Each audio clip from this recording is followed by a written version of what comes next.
mga gawain sa paaralan. Ako rin ang namamahala sa buong paaralan.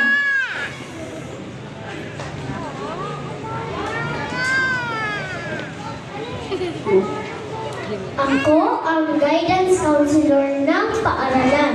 Tungkulin kong magbigay ng payo sa mga mag-aaral na may suliranin at handa akong makinig sa mga saloobin. Ako ay nagawin sa paaralan. Tungkulin ko tipunin at ayusin ang mga aklat sa aklatan. Kung nais niyong magbasa o mamira ng aklat, maaaring akong puntahan.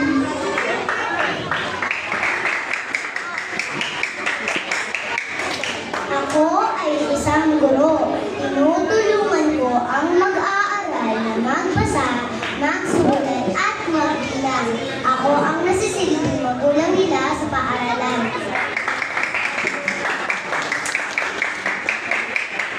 Ako ang registrar ng paaralan.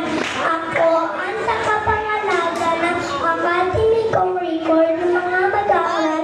Tungkulin kong tiyakin ang tamang pangangalaga at pagpapanatili ng mga opisyal na record ng mga mag-aaral. Sorry, Mami.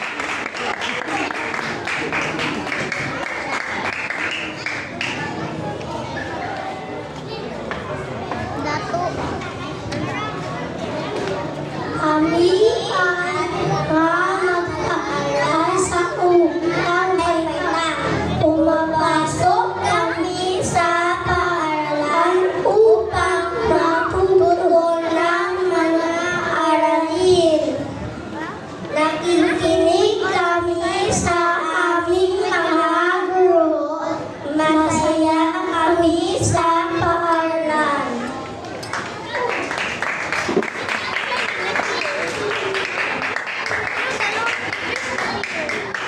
Ako ang gwadya sa paaralan.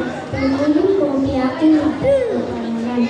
Ako na nakalimutan kay kung sino mang nilalabas sa paaralan.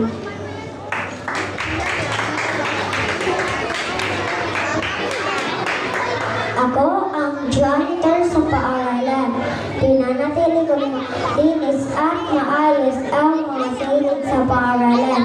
Ako rin ang nagdidilig ng mga halaman